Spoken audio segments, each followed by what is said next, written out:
전체적인 거 한번 보고 갈게요. 그래서 첫 번째 나오는 게 결산 신고 조정. 이게 제가 설명을 할 때 보통 결산 조정 사항과 신고 조정 사항이라고 해서, 이 사항이란 말은 이 항목이란 얘기인데, 이 항목은 이제 계정, 어떤 계정을 결산을 해야지만 인정해 준다, 뭐 이렇게 해서 나오는 거예요. 그래서 이게 거의 제목처럼 결산 조정과 신고 조정하고는 좀 약간 개념은 좀 다른데, 그냥 이제 전체적으로 이제 비슷하게 써서 이제 그렇게 보는 경우도 있어서 이제 그렇게 써놓은 거고, 일단 우리는 결산 조정 사항이 뭔지만 이제 간단히 정의를 좀 알 필요가 있는데, 얘네는 이거예요. 거기 보시면 나중에 뒤에 있을 거예요. 항상 책을 설명 안 했구나. 책은 여러분들 항상 문제가 있으면 요약이 항상 뒤쪽에 있어요, 여러분들. 그렇다고 문제를 먼저 풀고 이러진 않는데, 한 요약 설명을 할 거니까 항상 뒤에 요약된 거 보시고 다시 문제 앞에 가서 푸시면 돼요. 그래서 나중에는 요약된 내용은 다 알 수 있기 때문에, 아는 거기 때문에 문제만 차근차근 이렇게 푸시면 돼요. 그래서 따로 앞에 이론을 따로 넣고 문제 넣고 이렇게 하진 않았어요. 그래서 그렇게 하면 책이 더 두꺼워지기도 하고 좀 어려울 것 같아서 그렇게 하니까, 이 책의 특징이 또 회독이 좀 좋아, 회독하기가. 그래서 일반 책들, 세무회계 책들은 진짜 어려워. 진짜 아니 10페이지 나가는데 한 달 걸려. 막 이런 느낌이 그래. 그래서 한 페이지 보는데도 막 한 몇 시간씩 걸리는 막 그런 문제들도 많고 하는데, 이 페이지는 뭐 본거 없이 한 20페이지씩 넘어가. 그러니까 10회독 하긴 딱 좋은 책이니까 여러분들만 알고 계세요. 소문내지 말고.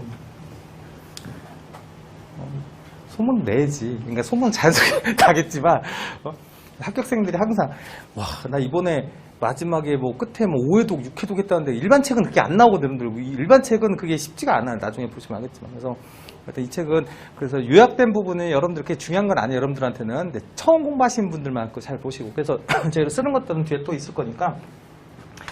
이런 손비 항목 중에서, 여러분들, 손비라는 거는 송금을 얘기하는 거고, 손비 항목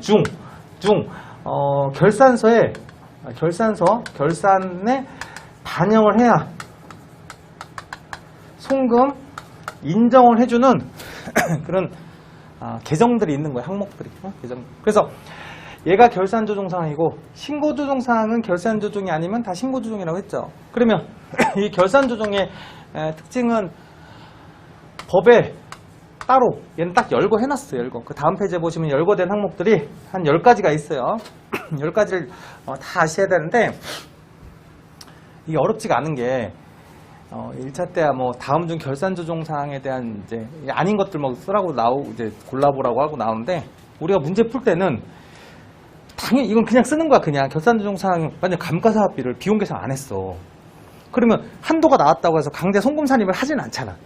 그런 것처럼 우리 2차 세무조정 할 때는 이 결산 조정 사항을 외웠냐 안 외웠냐가 중요한 건 아니에요. 그냥 각 세무조정 하다 보면 자연스럽게 하는데, 그 중에서 감가상각비, 잘 보세요. 감가상각비, 퇴충, 대손충납금, 뭐 일충은 이제 신고조정 되지만, 이런 애들은 보통 다 결산서에 다 들어가 있어.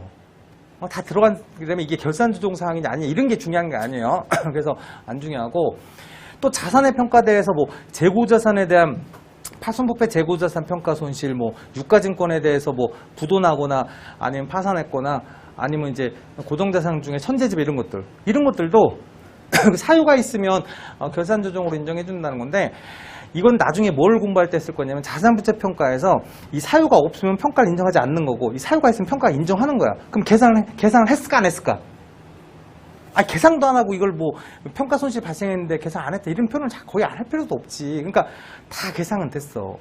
그 결산 조정들은 거의 다 계산은 됐을 거야. 됐을 거니까 이 계산 여부가 그렇게 중요한 건 아니지만 공부할 때는 중요하죠. 그래서 하여튼 이 열거 사항은 이 항목의 조정 자체가 중요한 거지, 이게 결산 조정 사항인지 아닌지는 당연히 알고만 있지 굳이 뭐 이걸로 해서 이제 중요하진 않고.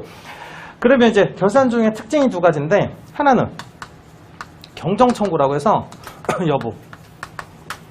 결산 조정 같은 건 비용 계상이잖아. 비용 계상을 못했다고 해서 경정 청구로 비용을 넣을 수 있냐인데, 얘는 경정 청구, 결산 조정 사항은 경정 청구 대상은 아니죠. 이해하세요? 내가 감가상각비를 올해 못 넣었어. 22년도에 못 넣고 송금 인정을 못 받아.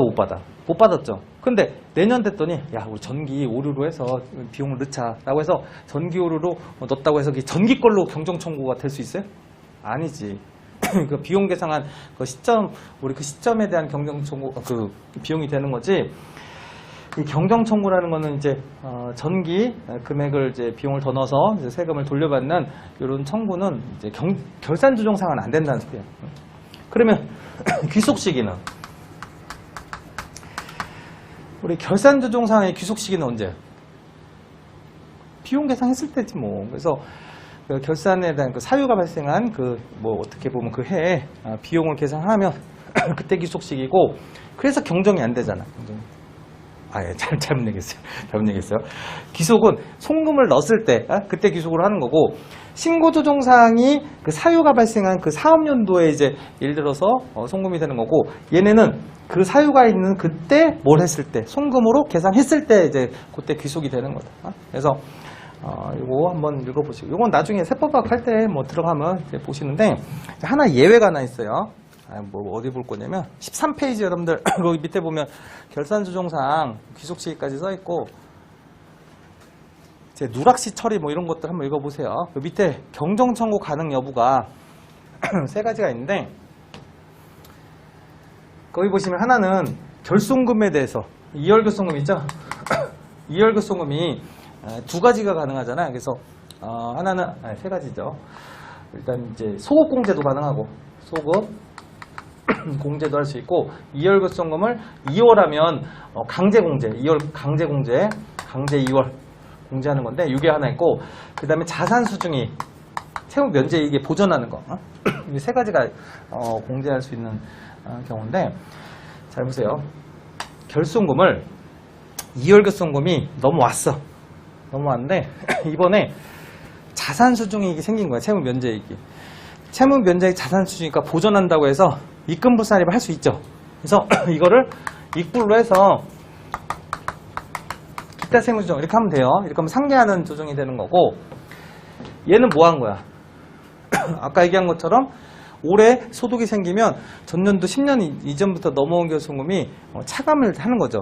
그 차감은 강제야, 강제. 내가 차감을 안 했으면 내년에 경정청구로 차감을 할 수 있어요. 그 다음에 이 소득공제. 이 소득공제 같은 경우는 중소기업 같은 경우는 올해 말고 전년도의 소득에서 그거를 이제 환급받을 수 있는 소득공제를 할 수 있는데 보시면 알겠지만 얘네는 우리가 소득공제를 신청을 하셔야 돼. 신청. 그래서 봐요. 신청을 해야 되고 얘는 강제야. 그럼 얘는 뭐야? 얘. 이 세무조정은 여러분들이 강제로 해야 되고 이건 세무조정이라는 거는 이건 신고조정 세무조정이니까 이건 그냥 넣고 싶으면 넣고 아니면 안 하는 거지. 세부담 최소화해서 들어가는 세무조정이기 때문에 이것도 어떻게 보면 선택사항이 신청사항이야. 신청이라는 건 선택사항을 얘기하는 거예요. 이게 선택사항. 그래서 이런 선택사항에 대한 이 선택사항에 대한 조정을 안 했을 때 경정청구를 할 수 있냐. 아니 내가 결손 소득공제를 못했어. 못하고 나서 내년에 넘어간 다음에 세무서에 작년에 한 걸 못했으니 경정청구해서 소득공제 하겠습니다. 그럼 세무서에서 그러세요. 하겠어? 안 하고 넘어간 거를 그런 건 안 해줘요. 이런 강제인 경우는 해주는데. 그래서 지금 여기서 나온 거는 경정청구는 항상 신고조정에서만 결산조정사항이라는 거는 선택사항이잖아. 결산조정이라는 건 비용 처리했을 때 이제 송금 인정해주는 거니까 이 결산조정에 대한 경정청구가 안 되는 것처럼 뒤에서 나오는 소득공제도 경정청구가 안 되고 선택사항이니까 얘도 선택사항이니까 얘가 처리가 안 됐으면 원래 경정청구가 안 됐었다가 얘만 예외적으로 대부분 판례에서 16년도에 승소를 했어. 이거 경정청구를 해달라고 해서. 그럼 판사 잘못이지. 네? 아니 선택을 안 한 애한테 굳이 깜빡해서 넘어왔다고 한 거를 나중에 가서 해달라고. 그러니까 왜 해주겠어 얘는. 자산수중인 채무면제액은 대부분 어떤 회사들? 어려운 회사들이잖아. 어려운 회사들이라 예외를 준 거야. 그렇게 생각하시면 돼요. 그래서 여러분들이 이제 경정청구나 이걸 만약에 해당 여부에 대해서 쓰라고 하실 때는 이 부분이 우리가 강제로 조정해야 될 사항인지 아니면 선택적으로 할 사항인지에 따라서 이게 신고조정인지 경정청구 가능 여부를 볼 수 있다는 거죠.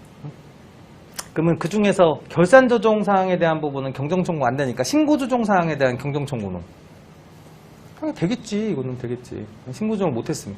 아니 인건비를 이번에 실제로 지출했는데 계산을 못했어.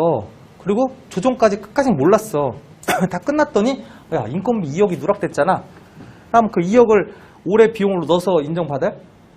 안 되지. 인건비는 작년 거니까 작년 넣어서 이제 받아야 되니까 아까 얘기했던 귀속 시기는 언제 거야? 인건비 실제 발생할 때 귀속 시기가 되는 거고 그때로 경정청구해서 받아내는 거죠. 응? 그런 개념이에요. 그래서 이건 세법학에서 이제 쓸 거라 이제 한 거고. 이 문제는 그래서 이제 한번 풀어볼 테니까